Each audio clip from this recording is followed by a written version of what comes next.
Hello and welcome to the third episode of the Bird Brothers podcast. I am one of your hosts, Falcon, joined as always with my fellow co-host, Condor. Condor, how are you doing today? I'm doing fantastic. It is a beautiful day out, very beautiful, as you could see probably from the windows. I am having a fantastic day, and I'm ready to talk about some anime. Are Ready you to ready talk? to talk about some anime, Falcon? Oh, of course, I'm always ready. And of course, today we are talking about the Kawai Complex Guide to Manor slash Hostile Behavior, which is a slice of life comedy show. I would say would be the best phrasing for it. Slice Would you of agree? life, comedy, school setting. I'd Mm-hmm. say that probably accurately summarizes the categories and genres up for the show. Mm-hmm. All right. And if you want to know even more what it's about, thanks to his parents' job, high school freshman Kazunari Usa finally gets to enjoy living on his own. His mother makes him stay at Kawai Complex, a boarding house that provides meals for its residents. Ritsu, the senpai he admires, also lives in Kawai Complex, as do a few other unique individuals. Uh, Shirosaki, I think that's his last name, the novelist. We just call him Shiro normally. Mm-hmm. Masochist's roommate. Mayumi, the beautiful, buxom office lady who has terrible luck with men. And Sayaka, a sly and predatory college student. Surrounded by these people, Usa finds his daily life neither peaceful nor boring. As the series progresses, Usa and Ritsu gradually become closer friends, and the pair's feelings for each other grow stronger. After a series of misunderstandings, including Usa's belief that Ritsu has developed feelings for a classmate, and thinking that he is kind to her out of pity rather than genuine caring, the two eventually become, who knows? I, Yeah, I it's your don't know typical. because I don't. Yeah, right. It's crazy. I mean, it's a very much your typical kind of high school romance comedy show, Yeah. but I feel like it's done very well and very kind of uniquely at some points, without being anything crazy impactful. I guess I would say. The anime itself was 12 episodes, plus it did Hmm. have an OVA, which is an original visual animation. Hmm. Fun fact, the anime is up to 28 chapters in the manga, which is actually the first 3 volumes. So if you somehow can translate Japanese, because unfortunately this manga is not released in the West over here, so you would have to you could find it online probably if you were to look, but it is the first 3 volumes. Hmm. However, not every single chapter in those 3 volumes is an episode. They have like little, it's like each episode, they have like little short segments, not like super short, maybe like 6, 7 for like each chapter, because it's not the Hmm. longest. It's very casual, very Hmm. good things happening. Basically, how the anime starts is you have this guy who's our main character, and he's just like, "Oh, hey, that girl over there, she's cute. She's my type of girl." Hmm. And then She's he's cute and like, she's alone in the library reading. of course, who Hmm. doesn't like a girl who reads, right? You know what I'm saying? Anyway, then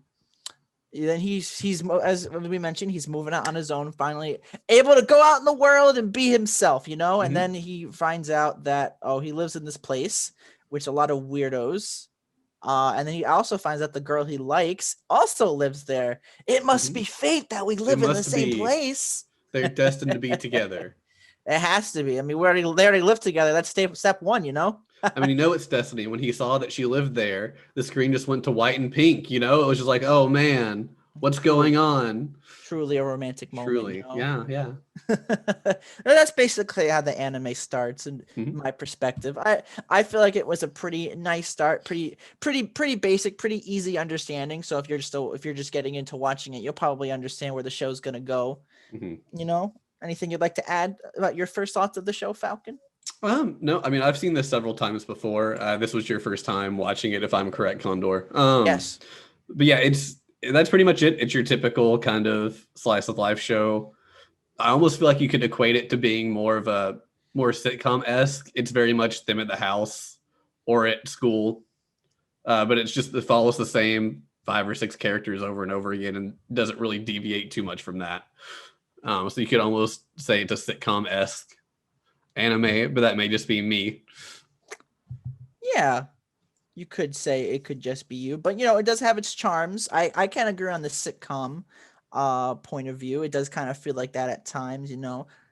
The comedy is definitely nice. I found myself chuckling along a few times. Mhm. I'm sure there's a lot of relatable characters as well. You have the character who's a masochist because obviously everyone relates to that guy. Then you Mhm. have the girl who does not have any luck with men, and then you have the girl who's likes to abuse people's weaknesses and get into their heads in a way, you know. Mhm. So there's a character for everybody. Everybody can join along and have some fun with this show. There Now, really is. we should probably go in and start talking about the characters. Mr. Falcon, who would you like to Mhm. start with? Let's start with our main character. We'll start with Usa. Okay. Usa is 16. His parents had to move away for a job, but he wanted to live out on his own instead of having to move again. So that he got put into Kawai Complex because, as his parents phrased it, they got a good deal. Usa is a very kind and caring individual. He's been used to dealing with a bunch of very odd people throughout his life. He handles them very well, which is why he ended up getting accepted into Kawai Complex. Sumiko, who's the manager, understood that he dealt with all these weird people. He was very well at, or he was very adept at dealing with them and handling it, and so he would blend in very well. Um, she cut them a really good deal, so he'd move in. But you even find out that in middle school, all of the quote unquote weird people just flocked to him, and he kind of had to deal with them because no one else would. So they called him the oddball handler because he just handled all the oddballs. And like a girl who had like a sixth sense and could see ghosts, a guy who thought his knee was the portal to the underworld, and a mad scientist, I think was the other example they used. He was wanting to like do experiments with venom or something. The guy with the knee, and he only showed up for like that one scene, but it made me Yeah, laugh because it made me think of Chibi. It was like, my knee, it burns with the yeah. sensations of another world. Yeah, That's and just same the with the thing I kept scientist. thinking. He only shows up in that one like flashback scene. The Sixth Sense girl does come up sometimes. We'll talk about her more later. Mm-hmm. She's not super important. Um, but that's pretty much his base personality, unless I've missed something you feel. No, that's pretty much Usa in a nutshell. Our main character himself. Personally, he's probably not one of my favorite characters in the show. I always like a main character who, when the time comes, he can like step up and fight for what it can be, even though he feels pathetic. And there are times when he does that, but I feel like he does not do it enough. But Mhm. I feel like maybe that might be my skewed perspective off of action anime, where this is a slice of life anime, and that these things don't happen much. However, I do find Usa to be a bit of a coward in some regards. He's still a very likable person, and it's very cute to see him. There was actually it was episode I forget it was an episode where he was trying to get close to Ritsu. And it was almost kind of stalkerish, and I'm like, dude, you need to like actually chill out. Like seriously, you're gonna like annoy He her. has a creepy vibe at sometimes. He really does have a creepy vibe sometimes. It was kind of off-putting, but as the show goes on, it just generally goes away. I think I only got that feeling early on in the show, like around episode 2 or 3, where he's like literally doing everything he can to try to be with her. Like, dude, you gotta chill, man. It's gonna happen. If it happens, it happens. You know. Yeah, I think I know you're talking about the one where he keeps trying to walk home with her, and so he just keeps running into her everywhere. I think the one where he keeps talking about he's not going to take a hint that she wants him to leave her alone. I Yeah, believe. but that was because of Sayaka being like, you gotta Yeah. be there for her no matter what. She likes that, and I guess he took those words literally to heart. Hmm. And he's just because of that, he literally just kept on like stalking her. It was kind of gave me a little creepy vibe there, as we mentioned, but Yeah, and that's something I picked this one just because I never hear people talk about it much, but I really liked the show, so I wanted to talk about it. But the mhm. one time I did talk with people about it, that was something that brought up. People didn't understand, or some people didn't understand why people liked Usyk. They felt he was just a creeper throughout the whole show. Um, and that was the first time I watched it. I didn't really pick up on it. I just felt it's him trying too hard and just being that annoying guy who turns up everywhere. But upon rewatches, I totally get it.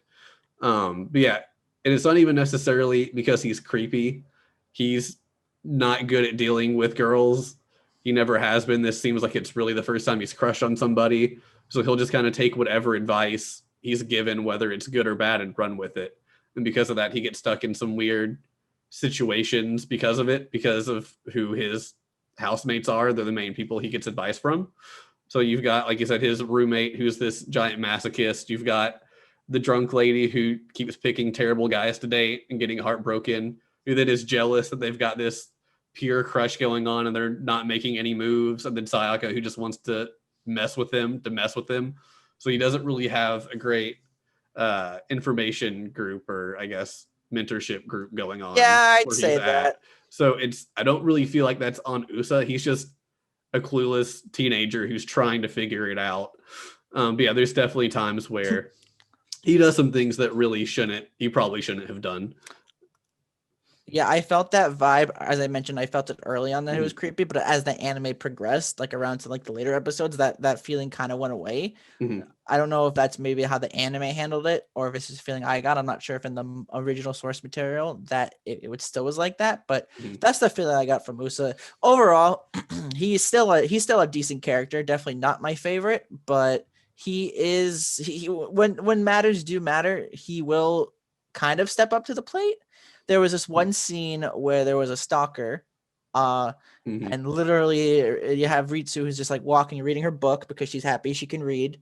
And there's this guy who's literally like, "Oh, I'm going to show you my butt." And he literally touches her like on the shoulder, but she's ignoring it. And he's like, "Hey, pay attention to me." And she's about to turn around. And then Usa comes like, "Hey, don't touch her." And that was literally like one of the coolest moments I've seen that. Then he called the guy string bean. He called him a string bean. Yeah. It's like, oh, you got to make him feel bad about himself. So he doesn't like feel confident. Called him a string bean. And then he looked and he was like, I mean, well hung bastard. It was like, yeah, okay, he actually complimented him instead. It's like, oh, come on. You ruined a cool moment. Give him one. Sayaka and Mayumi saved that moment so much. Yeah, we can talk like about they that do more every later. time. Yeah. Gosh, they're great. But yeah, they are good. Yeah. I think the most relatable thing about Usa to me is how much he worries. I think one of my favorite scenes, he ends up asking Ritsu, who's the senpai he's crushing on, if she can recommend a book because she's always reading, and he doesn't really have much to do. So he asked if she could recommend a book for him to read because he started reading one of her books. No, it was before he recommended it. He was just reading one of her books, so they start talking about it. And it's going great. They're agreeing on all these points, and then they disagree on 2 points. And he starts freaking out that he's ruining his chance. He's trying to figure out how to turn it around. So he turns around. He's thinking of all these possibilities of what's going on and how he's goofed up. And I think it's Mayumi that says, typical Usa, he's so busy worrying about how to recover and how he's looking. He's not noticing her face. And it just shows her face, and she's beaming with excitement that she finally has somebody to talk about this book with. And I was like, I feel like that's horribly relatable. And that's still one of my favorite scenes in that show. It's just, he's mortified, he's messed up, and she's elated. And he just is not paying attention. He's a young kid. Paranoid. He cares about love more, I mean, and that's exactly how I would have been, how I was as a teenager. I probably worried about things that I didn't need to because I was so in my head, I wasn't paying attention. Oh, of course, everyone was like that. Yeah. By the way, just real quick, I want to take this moment to say that the animation for this is very beautiful. For the anime. I don't know the animation studio, actually. I can look that up really quick. Oh, Brian's Base. Oh, yes, Brian's Base. I remember I read it. They did Durarara, I believe. Oh, they did? Book of Friends, Spice and Wolf 2, Penguin Drum. Whoa, My Little Monster. Brian's, they did really well with this anime. I really liked how the eyes are pretty beautiful. The sparkles are great. Like the eye sparkles. Just like the animation style overall is very beautiful. Probably one of the best things that drew me into the anime when I first started watching it. It was really beautiful. They also did Kenichi's The Mightiest Disciple. Okay. What do you think about the animation style? The animation is beautiful. I love it. Even just the little random bits where it goes from having this gorgeous, just realistic, kind of more realistic anime art style to all of a sudden having a chibi one. I think one of my favorites is all of a sudden Shiro gets punched by Mayumi and you see him flying through the sky and they literally just drew him as a stick figure yelling thank you as he's flying away. Like, what studio would have done that on the show that has some of the best animation I think I've ever seen in some like slice of life anime? All of a sudden just like, you know what, it'd be funnier if we just drew him as a stick figure. We've got these really detailed, really gorgeous characters that we're constantly animating, but nope, he's just a stick figure all of a sudden, and it was great. I loved it. Yeah. All right, so I guess we should move on to the next character, which is probably the best girl that me and Falcon could both agree on. Yeah, of course. Our main heroine. That is right, Ritsu. Ritsu Kawai. Ritsu is a character who basically likes to be left alone in her own world. She Mhm. always is reading. Like literally, there's probably like 98 or 99% of her scenes. She always has a book and she's always reading. And she always just likes to just be in her own little world, just reading to herself, no matter what. And she's kind of she's you think just by looking at her at first she doesn't really show much emotions, but when you get to know her more she actually shows a lot of different emotions, and it's actually really cute to see. And Mhm. honestly, as I was watching the show, I kind of realized that Ritsu is probably one of my favorite characters, probably my favorite character, and the best girl in the whole show. What do you think about Ritsu, Falcon? I would agree. I like Ritsu a lot. Yeah, she's always reading. Um, she never really has any friends at school. They always talk about her being alone. One of the side Mm-hmm. characters calls her Loner Senpai because she never sees Ritsu really talking with anybody. Um, and you kind of find out reasons for why she's like that. You Mm-hmm. find out she went to a new school. None of the students from her old school, like middle school, went to the high school, and she didn't know who to talk to or how to talk to them. And then by the time she decided to wait, it was too late. They already had friends, so she just thought it was easier being by herself and reading all the time. Um, but yeah, there's other reasons too that I won't get too much into. Yeah. Um, but otherwise, she's While you're thinking that, quick fun yeah. fact: in the anime, her hair was black, right? Yeah, it was black. However, in the manga, they actually made her hair brown. I read Hmm. that fun fact somewhere. I'm not sure why they decided to change that. It's very small change, Hmm. but it is a change. Personally, I actually do like her with the black hair a lot Hmm. more. What would you say, black or brown for Ritsu? Probably black. Probably black. Yeah, me Yeah. too. But yeah, you just really get to like when you watch more of the show, you really get to like love her character and like understand her more and her actions and stuff. And just seeing her like act all like surprised or upset or happy is just probably some of the greatest feelings ever. Her character type is probably one of my favorite character types of all in like a show in general. She's definitely a really great character. You know what I'm saying, Falcon? I know what you're saying. I know, and you know what I'm saying. But Yeah, yeah, it's she really cool how she interacts. There's like this episode where there's this person who's like trying to be friends with her and stuff, and like she's like always like on her tail, like texting her, talking to her, walking with her to school, and it's just like she's just like getting aggravated with it, and it's just so cute to see her like pouting and stuff, hmm right? I think my favorite part about that is they hear her text tone go off. They're all confused at whose phone it was because they've literally never heard her phone go off out of the whole time of them all living together. It's like, what was that? Wait, was that Ritsu's phone? You see her over there like trying to send a text back. But yeah, that's great. But she's very childlike at times. She can be very selfish. Um, but otherwise she's normally fairly kind to most people. She just doesn't want to deal with people for the majority of the time. I think she phrased in one episode she doesn't like any of the adults that live at Kawai House because she thinks they're all terrible and doesn't want to end up like them. So she limits her interaction with them just because she's afraid she'll turn out like them. Um, Mm-hmm.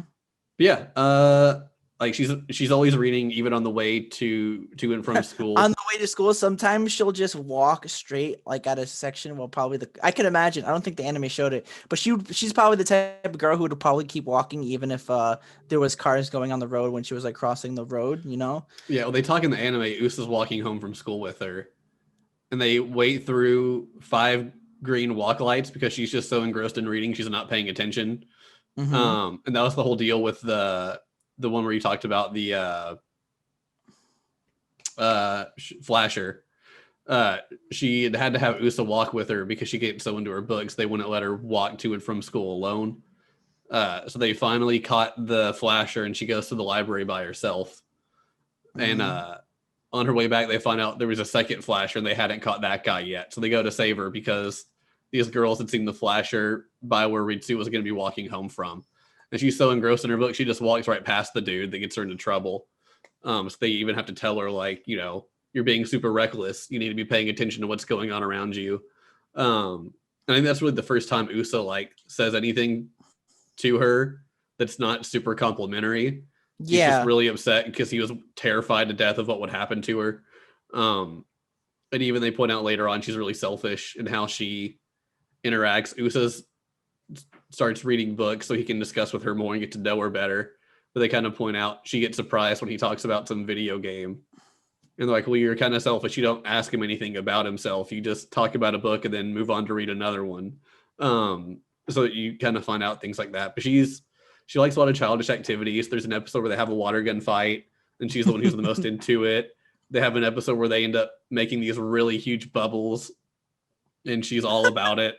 But she doesn't want to willingly join in. She's sitting like on the side of the courtyard reading, and they have to like coax her into going into it. She doesn't want to seem like she's really interested or into it, even though they can all tell by how she's fidgeting and looking at them, which I just found adorable. It's like, no, I don't want to do that. I'm here reading. This is fine. I don't want to. Oh no, come on, it'll be fun, But get in the bubble right now. You want to try it? We've got. I think he coaxed her into it by saying they have too much bubble solution for just the three of them, and that's what finally gets her to go join in. But yeah, she's the most complex character I feel out of the group of all of them. Definitely. And so she's the hardest to kind of peg down. I guess reluctant is a good way. She's very reluctant to do things. That'd probably be a good source of it. Yeah. That's probably the best way to describe her. Anything else you have to say about Kawai Sensei? No, I feel like that's a good explanation of Ritsu as a character. Mm-hmm. Let's move on to the next one. Let's talk about Shiro. Okay. Falcon, who is Shiro? So Shiro is a novelist who shares a room with Usa. They have like a little curtain divider that they split down the middle. He is the definition of a masochist. In fact, when you first meet him, Usa's walking home from school. It's his first day that he's going to be staying at the Kawai Complex. So he's going after school to go there and meet everybody. And he sees Shiro poking his head through a hole in the fence at an elementary school, looking really creepy. And Shiro recognizes him because we find out Sumiko, who's the manager, showed Usa's picture to Shiro earlier in the day. But a cop comes on and sees them talking and says they've got reports of a creepy man staring at, the elementary school kids. And he's somehow able to convince the cop that he's not being creepy because if anybody saw a hole in the fence, they would want to stick their head through it. Yeah. And then I forgot, he made the comment about it seemed like it was some creepy pedo or whatever would be there. And he phrases out that he is very much creepy and loves staring at women, but they have to at least be 18, which then makes the cop drag him in anyway. Shiro has a strict rule about not messing around with girls under the age of 18. That's actually a fun trivia fact on his wiki page. And you find out he'll hang around the elementary school sometimes, but it's to stare at the moms, not at the kids. So he's still doing all these creepy things, but for at least 18 plus reasons, I guess. But he's also very, I guess, traditional. He's always wearing like a more like robe kind of attire. Mm-hmm. He's always doing something more old school. Like he's the one who made the bubble solution. He builds a Pythagoras device, mud balls, just more like simple. He makes a rubber band gun in one episode. He doesn't write very often, even though that's his job. He just kind of does whatever he wants to do. Yeah, he's more of an inventor than a writer, which is kind of weird that they try to make him a novelist. I feel like that was a weird characterization when they could have just easily wrote him as like an inventor. They could just be like, oh, he's like a handyman, carpenter, inventor kind of guy who just makes odd things. So many weird things that like that's how they have a lot of fun at the complex most of the time because of like his inventions. They do point out that his best skill is he's great at tying knots, which never comes in handy. I think the one time it does is when they tie up the flasher because they catch the flasher. It's like, all right, Shiro, use your useless talent. He's like, yeah, but otherwise he's pretty much there in the show just to make some sort of funny or creepy remark while they're all talking about things. He likes being berated. He's like, oh, thank you for the complaints. I love it. Yeah. I mean, I think my favorite one is they're all having a night where they're telling stories and they have a giant Shiro floating down the river and this elderly couple catches him and ties him up and then like starts skinning him and he's just like, oh yeah. And it's like, oh, Shiro, no. But then Uso-kun popped out and he was gone. But he's just fun.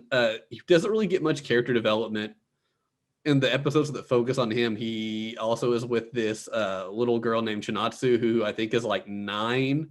But it's more showing that he's this really creepy guy, but he's also fairly wise when he chooses to be. and he kind of helps her through some issues she's been having with her classmates at school. Um, Hiro is definitely a very smart individual. I will say mhm, that, obviously, because of all the things he invents. However, I think a lot of people don't really see that because he usually shows his masochistic side a lot. Like it's definitely his fault, but it also makes him a unique character. For Shiro, I kind of like and dislike him. It's really weird because he's a cool guy, but that masochistic like personality trait of him can kind of like be annoying and get in the way. But I feel like he really does care about the people around him as well, just like everybody else in the complex.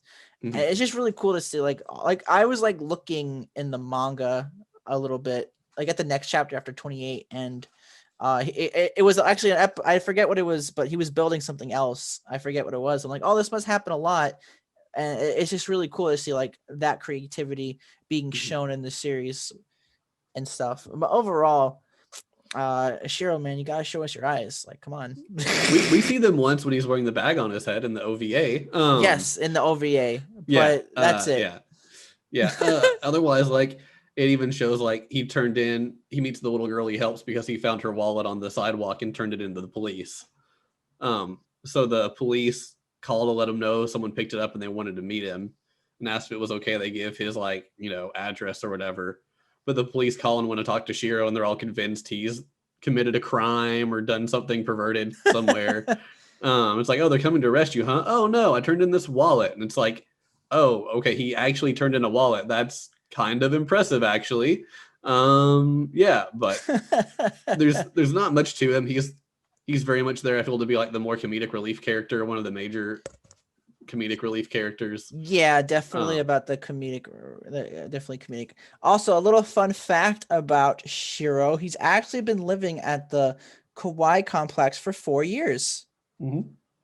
That is interesting. Probably, I would probably assume the longest resident to be living there. Yeah, because I think even Ritsu has only been there a couple of years. Mm-hmm. I think, yeah, I think she went when she was there when she moved to high school because I think she moved from one of the other complexes her parents were managing to that one to be closer to the school. I think I don't remember that detail, but yes, I she agree with says it that. at one point, but it's not focused on much. Mm-hmm. But yeah, uh, I wonder if he's the one who's been there the longest. Probably him or Mayumi. That's a good question. Unfortunately, it's a Hmm. question I don't think we can answer. Yeah, I don't know if they ever say it, but it's definitely one of those two. I feel like it definitely probably Shiro. Speaking of Mayumi, we should probably move on to her. Hmm.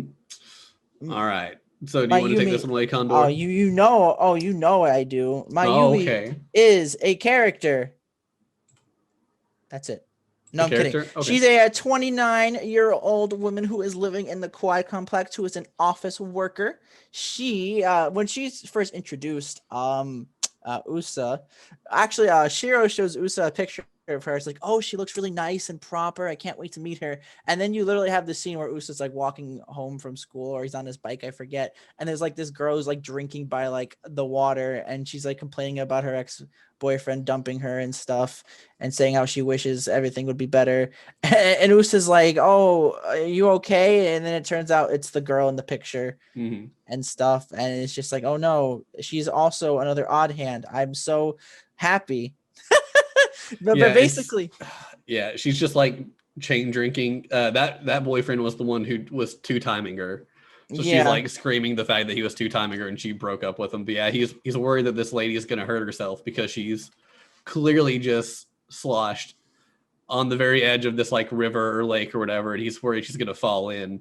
So he calls out to her, realizes it's Mayumi, and is having to deal with a drunken Mayumi trying to get her home essentially. Mhm. But But Mayumi likes to drink a lot. mhm, As she always complains about the fact that she wishes she could be happy, and that if she can't be happy, nobody else will. So she mhm, really kind of hates it when there's scenes of like Usa and Ritsu kind of almost flirting in a way. And she's like, "Oh, youth, I hate it. It's horrible." But she also has like a squabble with another character. What was her name? Sayaka, right? Yeah. She yeah, has like a Sayaka. squabble with Sayaka where they like hate each other as well. We'll get more into that later, but basically Mayumi is that type of character. She's probably the sexiest character in the show in my opinion.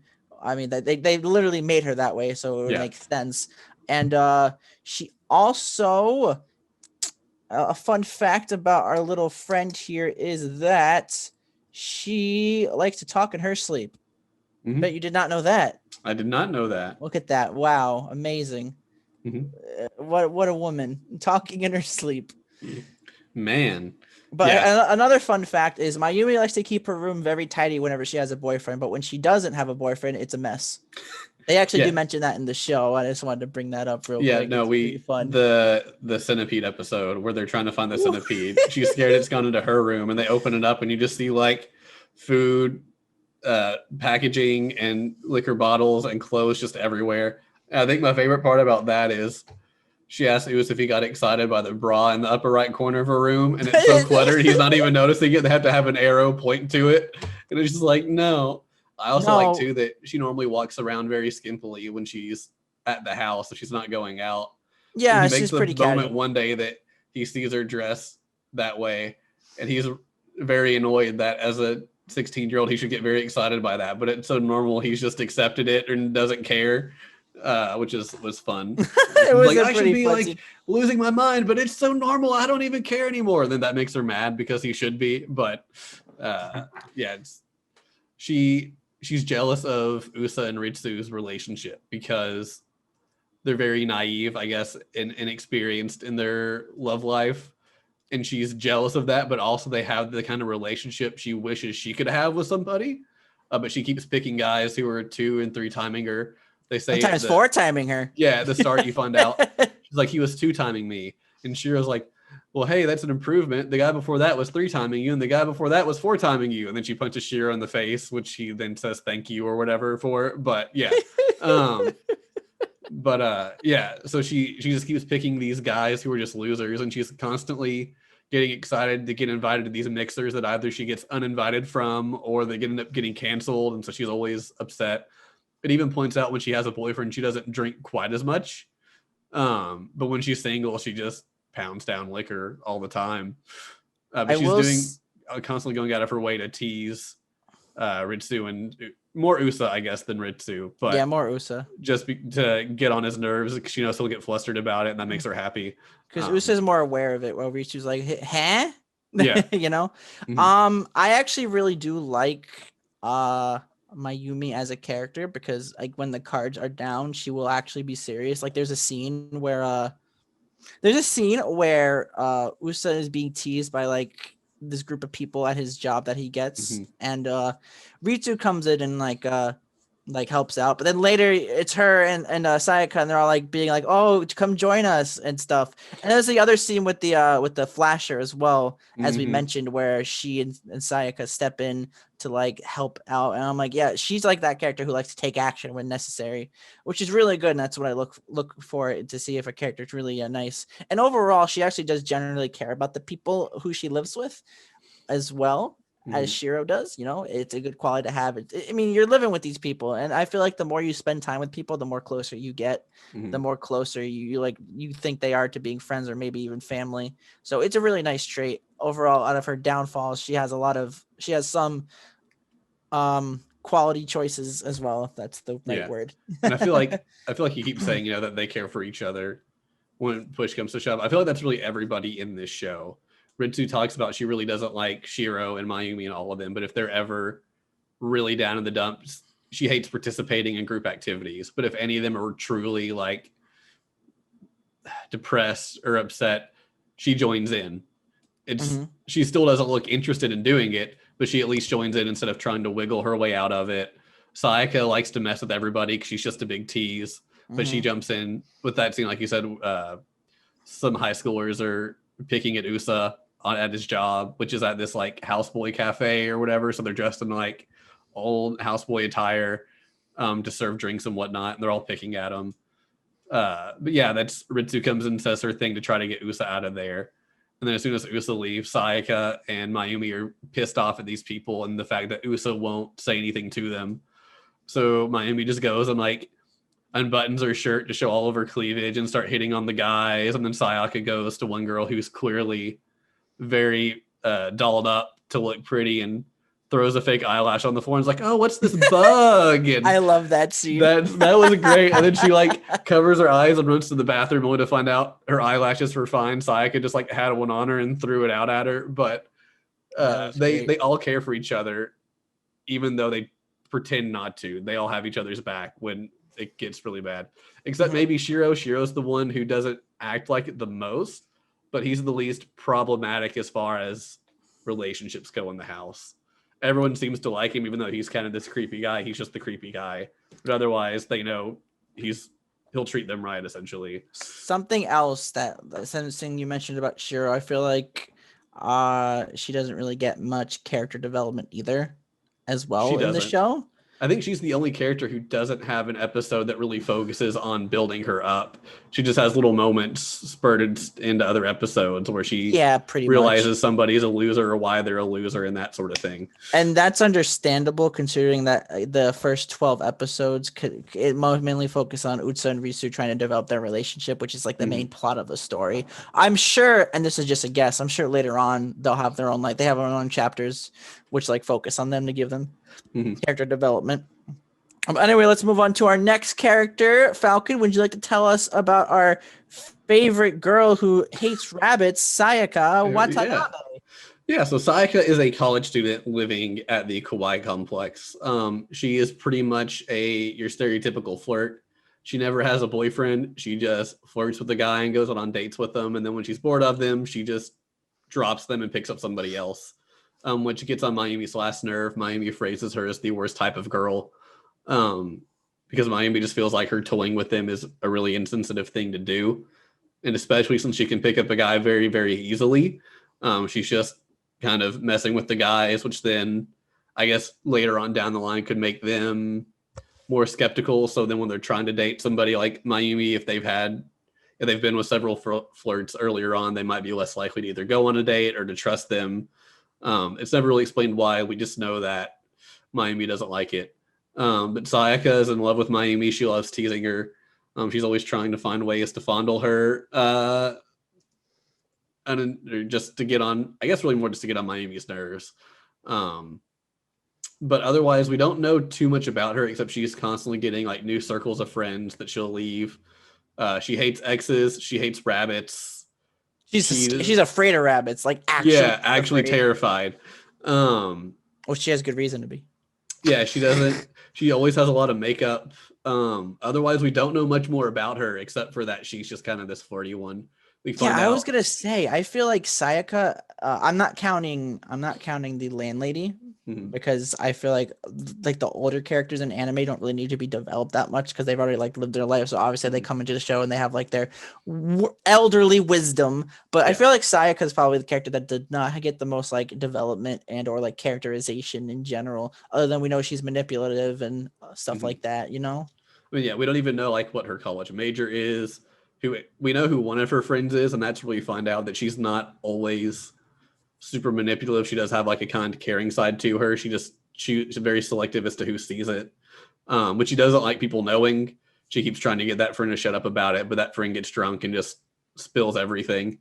But besides that, yeah, we really don't know anything about her except for she's this manipulative college girl who's just constantly toying with guys. She likes to give Usa very bad advice. You find out the one episode where he was being really creepy. That's the reason he finds out at the end, because of her. Yeah, if he would have not listened to and just done what he'd been doing, he would have been fine. But the fact he took her advice and just constantly was annoying Ritsu, he actually got set back on his plan, which kind of was a good learning lesson for him to be like, don't trust her with that stuff. Just ignore it. But yeah, otherwise she's kind of there, which is sad because I do enjoy her character a lot. Mm-hmm. Yeah, she's just there to be manipulative and to help stick up for Usa when he needs it, really. But I guess the only other real notable thing about her is she's been very good about keeping her living arrangements secret. But yet one of her exes ends up finding out where she lives, and she kind of comes on to Usa, so he'll think Usa's her new boyfriend and start fighting Usa, so she can just kind of like sneak in the house. Oh yeah, I forgot about that scene. I do remember it now that you mention it. Mm-hmm. I thought you were talking about her friend for a second, but yeah, no, there was a scene with her ex was outside and she was like flirting with Usa. It's like, oh hey, and he was about to like beat him up, but then was it the cop came later with Shiro? That's right. But before that, Aritsu came. Oh, that's Aritsu right. came and threw the book at him and said she was trying to get in and he needed to move. And he apologized for blocking the way, let Ritsu in. That was very early on And in then the show. Usa tried to walk in as well, and then he just grabbed Usa and starts fighting in, and that's when the cop comes with Shiro. That's right. And kind of stops that. But yeah, they hint that Usa kind of did at least take a punch before they leave, because I don't know if he has an ice pack or what, but he has something to where they're apologizing for the fact he got hurt thanks to whatever Sayaka did. And that's where Sumiko finally is just like, yeah, you can't bring that shit here. Like, if you want to treat people like that, that's fine. But if it affects this again, we're either raising your rent or kicking you out. We don't want any of that. Triple the rent. I think that was Mayumi who got the rent tripled at one point. Yeah, it was great. I don't even remember what she did, but yeah, I remember at the back, whenever whoever else is talking in the foreground, if you pay attention, Ritsu's talking to Mayumi in the background. It's like, so remember, next month, triple rent. And she's like, what? You were serious about that? And Ritsu just turns around and walks away. So it was like, all right. But yeah, it was great. But yeah, he's going back to Sayaka one last time. It's just that there's really not much to talk about her other than what we said already. Manipulative, likes to play around, doesn't really like to get serious. But I'll say the same thing as I said about the other two characters. She cares about everybody in the house, even though she doesn't show it. Blah blah blah blah. You know, the usual. Again, she'll probably get her own character arc later in the manga as well, but we don't see it in the anime. Right. And that leaves the last character is Sumiko-san. Sumiko is a family member of Ritsu. She's managing the boarding house for Ritsu's mom. She's an older lady, very good at taking care of everybody. We don't really see too much with her. She can be fairly manipulative as well. She has a friend you find out who owns a cafe, and they want Usa to work there because the employees are very odd individuals, and they see how he's managing everybody else at the house when they're out trying to eat at a restaurant. He's trying to get them all ordered and ready to go. And he's not interested. He's tired of dealing with weird people. He's already living with weird people. He had been called the oddball handler. He didn't want that again. He was trying to use high school to like drop that persona. But they end up bringing the costume to the house one day and having Usa put it on because Sumiko knows Ritsu loves more classical era traditional Japanese costumes and attire. The wiki actually says it's her fetish. Yeah. Yeah. They dress him up like that, knowing if Ritsu sees him and he sees her reaction, he'll take the job because he'll get to wear the costume. Hook, line, and sinker. Yeah. So she has her moments like that where she'll toy with him to get what she wants. I think still my favorite Sumiko moments in episode 1, where she can tell Usa's interested in Ritsu, and she tells him she's a tough one to score, which causes Usa to choke on whatever he was drinking. And I forgot exactly how she phrased it, but she had it on here. She was wanting to be a perfect side character in a romantic drama. She sometimes practices on Usa by giving him observations and comments that are meant to be of no value. She wants to be, I think she phrases like that cool character in like a soap opera that just has like really cool one-liners and then just like leaves. But otherwise she's there to pretty much cook them food, give them advice if they ever really need it. But just kind of to be the more normal figure of the house, I guess. She's very selective who she lets into the house. That's why she interviews everybody. And even though they're all weirdos, they all blend together very well.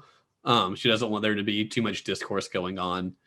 The only other really thing to note is she has a doll collection, which we don't see too much, except for in the centipede episode. Yeah, and we don't see all of them. We just see like a few of them. They sneak in. Ritsu goes to Sumiko's room, forgetting she's out for the weekend, to go get her to kill the centipede. And then she just sees the doll and like gets scared and runs into Mayumi's room, where they then find the centipede. Well, no, they don't find the centipede. Ritsu thinks she has the centipede, and it's not a centipede. But that freaks Mayumi out, and they wake everybody up. But that's really it for her. She's there to cook, to be the kind of normal figure of the house. But that's pretty much it. Sumiko's basically, like, as Falcon mentioned, she is the elderly character, and I feel like the elderly character's role in a show is to like give advice at all times, you know, like be there for a person when they're like lost and stuff. And that does happen a few times, I think, like later on in the show, where she's really good with like helping out the characters when they're feeling down. Like whenever they're feeling like really upset, or something, she'll cook like their favorite meal to have them for dinner, which is like Mhm. really sweet of her because she's a very caring individual, which is great for her character. Yeah. But she also has like a scary side, like whenever Sayaka and Mayumi are doing things like really bad, she'll be like, "Oh, you shouldn't be doing things like that in the house. You want to Uh, take that back?" I think my favorite one is the one where Sayaka's drunk during the day and ambushes Mayumi when she first gets home, and she's just like trying to like be super touchy feely with her in the entryway. And Oh, Sumiko literally comes, puts a totally. plastic bag over Sayaka's head, and then asks her what she was doing, and then she just like closes it to where like she almost suffocates. It's like, don't do that again, okay? It's just like, dang, Sumiko, okay. Uh, It's pretty fun. put the fear into her for sure. But again, Yeah, she doesn't really need character development because no. I mentioned earlier she's the elderly character. I feel Mhm. like her character was pretty well, probably more well than Shiro, Mayumi, and Sayaka, which is kind of sad. But Mhm. that's okay because again, the animated focus on them. Yeah, it was And it I was guess that's totally about Usa and Ritsu, and that's pretty much the main focus. Everyone else was just secondary. and I guess that's really all the characters, the main characters we could Hmm. talk about. All the others are just side characters who don't really stand out more than just like a few moments. So it's Hmm. not really not worth mentioning other than in passing. For sure. Real quick Um, though, let's talk about the music. yeah, The opening it's not like a banger, it's not a banger, but it's the opening is called Some Days Several Worlds Shared with You, which is just hmm, like a translation of the Japanese because it's like a Japanese word, so it's yeah. really hard. It's sung by F Hana, which I recognize the person who sung this because I watched this anime called Haruchika before, and the same person sings the opening to that. And they're actually a really nice band. I do like them. What do you think about the opening, Falcon? I really like it. It's not. I don't feel like it's a standout opening. You're not gonna remember it too well a few months after you've watched the show, but it does its job really well. I genuinely like this song. I listen to it every now and then. Like I said, I've watched the show numerous times. Mm-hmm. Also, real quick, I just found out when I was reading up on the Wikipedia real quick. Apparently, the OVA was unaired. It was Oh, only included with the Blu-ray releases. So that's oh, kind of fun. interesting. Yeah, and it's kind of weird that since we watched it on online, I watched it on High Dive Hmm. via Verve, so it's cool that they managed to upload that even though it was unaired. Interesting, Hmm. interesting. Yeah, actually, a lot of OVAs are usually like that. Not many are very aired. So, but it's interesting to know I that guess that's this true. one wasn't.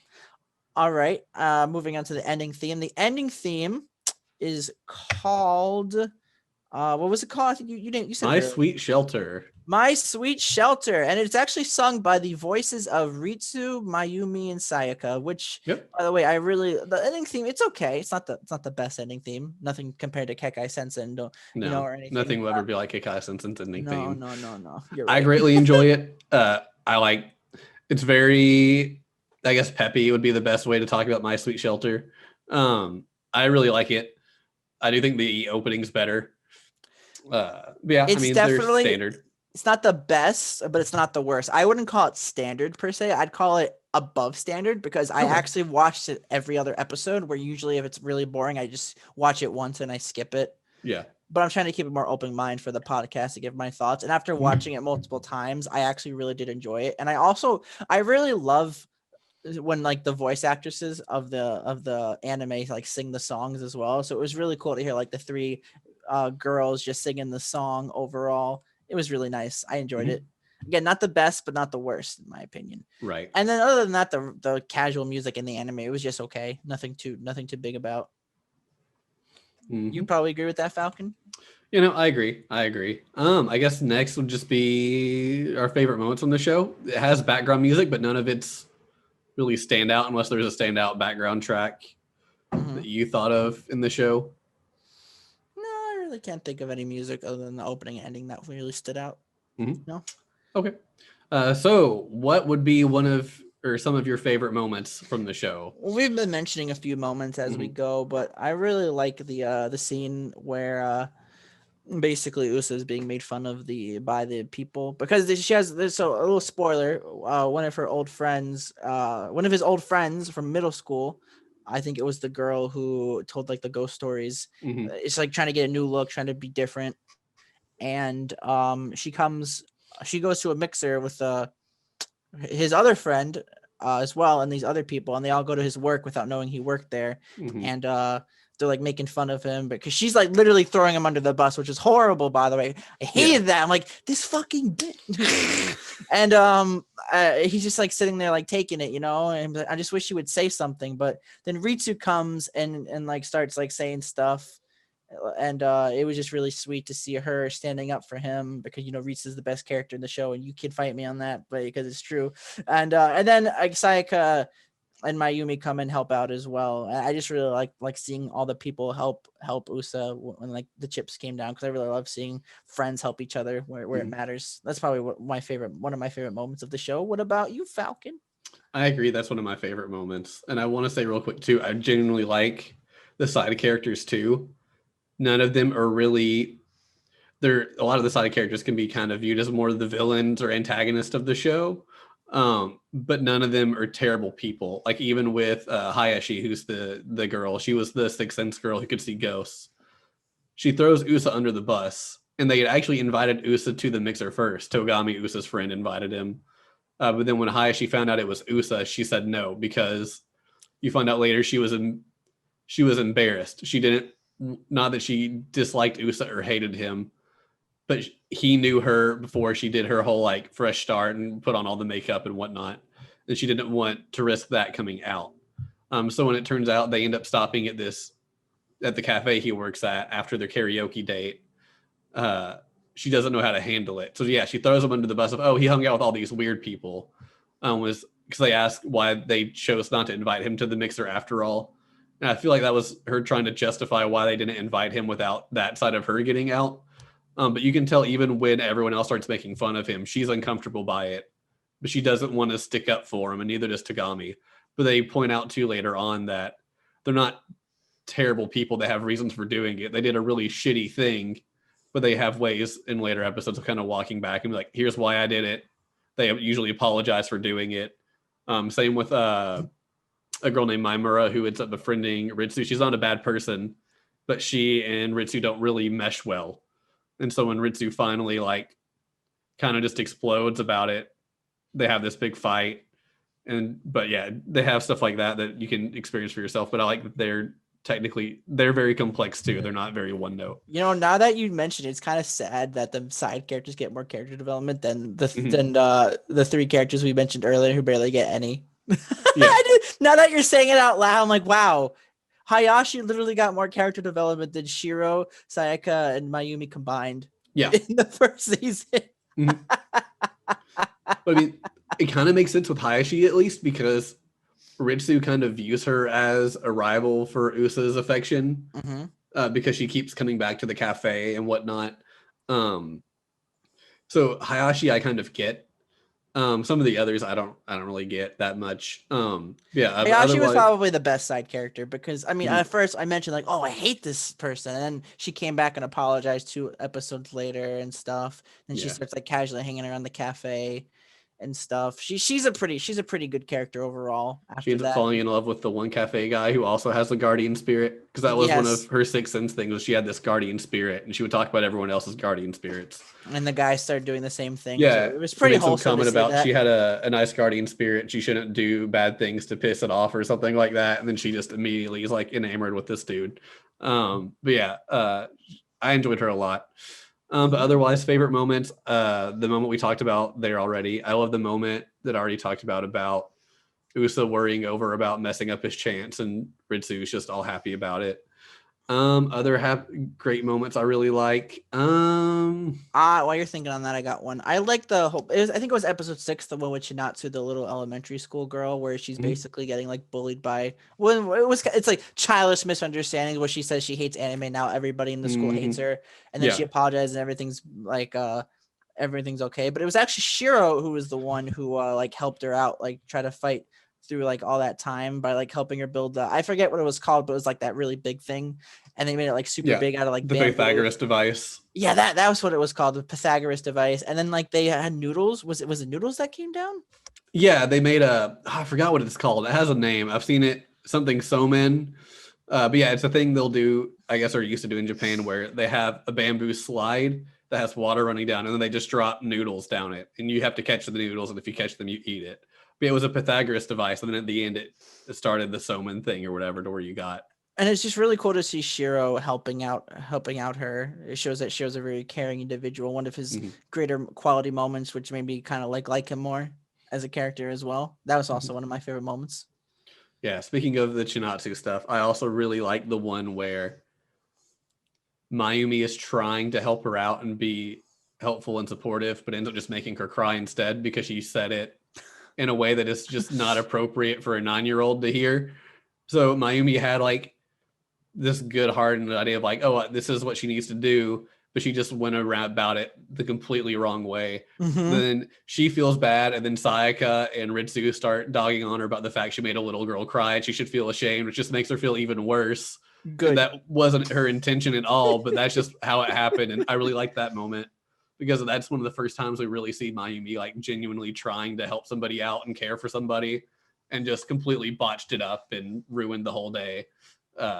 But yeah, that would be another one of mine for sure. And then my last favorite moment that I can think of right now is the episode where Ritsu's friend, I forget her name, but like in the later episodes, she invites her out to like Maimura, and she invites her out to a bookstore, but they end up going to a mixer where, I mean, the guys are actually kind of like, it's actually pretty cool, you know, like everyone's actually was pretty chill at the mixer. I thought, I didn't think anyone was being too creepy. Everyone was laughing. They were all book lovers. It was nice. But then there's that guy who's saying like beginners shouldn't like try to get into books because it's not for them. And then it shows Ritsu thinking about Usa and stuff. And then Ritsu's like actually defending Usa. And I thought that was really nice because it showed progress of like the anime and of like the plot that Usa's like actually that Ritsu's actually starting to like Usa more as a character and maybe have potential feelings for him, which is really nice. You know, I like that moment a lot. I like that one too. Yeah. I think I really like the way the show ends, but I won't talk about that just because there isn't really spoilers in this show, but I don't want to ruin how it ends. I'll just say it ends how a lot of other shows like this would start within the first couple episodes. Yeah. That's how this one ends. And that's why I really like it. It's unique that way. Another one I really like for a favorite moment would be probably the OVA. The whole part of the OVA is this girl and they're doing like a culture fest. And there's this girl in Usa's class who finds out he's big into, I forgot what it's called, like Demon Hunter? D-Hunt. It sounds like it's like Monster Hunter, essentially. It's on the Wikipedia one. And he's excited about the new game, and so they're talking about it. And Ritsu feels bad that she's been making Usa read all this time. She feels like he's maybe not that big of a fan of reading, and she's been monopolizing his time or whatnot. And she's really confused and kind of worried. But at the end, when they're walking home from the Culture Fest, she starts asking about the game, and she's finally kind of breaking free and realized that she was being selfish with her side of their relationship of they only talked about books. She never asked Usa anything about himself. It was always just, hey, let's talk about that book I let you read. Okay, cool. Read this one. We'll go. And it shows that she's finally kind of opening up and realizing she needs to understand Usa better too, because she really doesn't know that much about him. And that's probably the last one I've mentioned. Yeah. The game is Demon Hunter, which is probably a parody of Monster Hunter. Yeah, that's what I said. I was like, it sounded like it was like Monster Hunter. But yeah, I guess those are our favorite moments of the show. Now, Falcon, let me ask you a question. Okay. Would you live in the Kawai Complex? Yes or no? Yeah, for sure. I think it seems like a neat place. The residents are very unique, but they're nothing that would be unbearable. I think the thing that would bug me the most is that literally half the house is a girls only area. Another half is a common room, or like 3/4 of the second half is a common room. And then the very teeny tiny last part is the guys' area. They essentially have their room and a bathroom, and then they can go to like the little kitchen, living room area, and the courtyard, and the entry hall, and then everything else is a girls only area. That would be the one thing that bugs me the most. I'd feel probably confined a bit, but there really isn't anything in the girls' area but bedrooms. So maybe I wouldn't actually if I was living there. Just easier, just be a girl. Just be a girl. Yeah. There you go. Yeah, for sure. Yeah, but no, I totally would. What about you? Would you want to live in the Kawhi house? I would actually not want to live in the Kawhi house. And the reason for that is because I just like living on my own, basically. I kind of like I like my alone time, and I feel like if I lived at the Kawai house, I wouldn't have that alone time, especially if I was roommates with either like Usa or Shiro, which I'm sure Usa would be like respectful of my alone time. She would be like, "Hey, look at this new knot I just tied. Man, it would look great on me," you know? Yeah, And I get that. and then you have like Sayaka and the other one. They're just like all being annoying with each other, trying to like squish the belly. And I'm just like, oh, I'm never gonna get a Mona piece. But if I had to move, if I had to choose to live with some people, I guess I would choose them. But preferably, I prefer to not move in. Yeah, no, I get that. I like a lot of alone time as well. But yeah, if I could live on my own, I probably would prefer that. But if I was like, I have to move somewhere, I can't afford to live on my own, I would definitely live there. It'd be fine. Okay. I feel like Shiro, yeah, I feel like everyone there overall is respectful enough to where if you really wanted some alone time and they bugged you, you could probably just be like, hey, I just really need some alone time right now. And they pretty much would let them. Like Definitely. Ritsu, they said just like locks her in her room the whole time. And even though Shiro gets excited, I feel like you could be like, I'm closing the divider. I needed a few hours of just me time, and he probably would be respectful enough of it. I don't think he's somebody who would antagonize you for it. Just But to, look to at do this it. knot I just Yeah, but oh, I mean, you could probably just tell him. You could probably just insult him and tell him you're locking him in a cage, and he would be fine, just like in there, just like breathing or something. But yeah, I would be fine with it. Yeah. Let's see. What is next on our topic of discussion, Mr. Falcon? Well, we've talked character, story, music. We've had our moments. We've talked about favorite moments. What else should we talk about? Actually, Is that everything? I feel that's pretty much everything. All right. Well, then I guess we should move on to would we recommend it and our rating? Yeah. All right, Falcon, you start first. Would you recommend this anime? I would obviously recommend this anime. I've watched it through now 3 or 4 times. I really like it. I feel like it's kind of a comfort food anime. It's nothing that is groundbreaking, will win awards, or not that everybody would like. But if you like slice of life, if you like comedy shows, this one's very solid. That does some things very differently while still feeling very much the same. So I would definitely recommend it for that. I feel like it's a decent anime for first time people. If they like more comedy shows or a lot of sitcom kind of things. So yeah, I would definitely recommend it. And I guess as far as rating, I'll go on and rate it. I'd probably give it an 8. I think it's an above average anime that just didn't really catch on when it first aired overall. Yeah, and unfortunately, because of that, this anime originally came out in 2014. So unfortunately, season 2 is probably not going to happen. So as we mentioned, you're going to have to read the manga unofficially online to continue if you are interested in continuing after watching, or if you're just interested, you could just start with the manga right away. Yeah. But for me, I would, it's definitely a good slice of life anime. I would definitely recommend it for first time viewers as a way to getting into anime. But as Falcon mentioned, it's nothing really big. There are the moments, sometimes some moments kind of like mesh together. I'm kind of having a hard time remembering the beginning of the anime because it seemed kind of samey, which is understandable because it's a slice of life.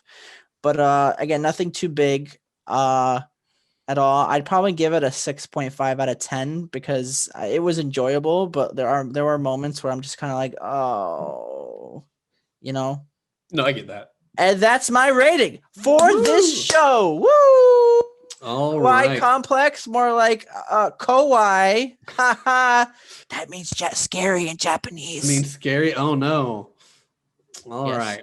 Well, that is our ratings and recommendations for Kawai Complex. Hopefully you enjoyed it and might possibly check it out for yourself. I believe you watched it on High Dive. I believe that's where all of the Sentai license shows are at. It used to be on Crunchyroll, sadly, no more. If you have Verve, you have access to High Dive, so feel free to give it a watch if you want to. Of course. The next topic that we will be talking about is another one of my favorites. I wouldn't say like big favorite like Kekai Sensen, but it is March Comes In Like a Lion. It is a 44 episode anime, but we will only be watching 22 of the episodes, which is the first season or the first half, whichever you want to refer it to. It's a very good anime. It's about a guy who has depression and his battle to try to fight through it as he goes through his life and he meets all these new and extraordinary people. So tune in next time for that. All right. So this has been episode 3 of the Bird Brothers podcast. We are now pretty much on all the main podcast sites. We're on Apple, Google, Spotify, Podbean, and we are still uploading to YouTube. Those are just going to be a little bit delayed for a little bit. We do apologize about that. But you can check out the video there whenever it gets uploaded. You can subscribe to Bird Brothers podcast on YouTube. Next week, it will be March Comes In Like a Lion. And we hope to see you all next time.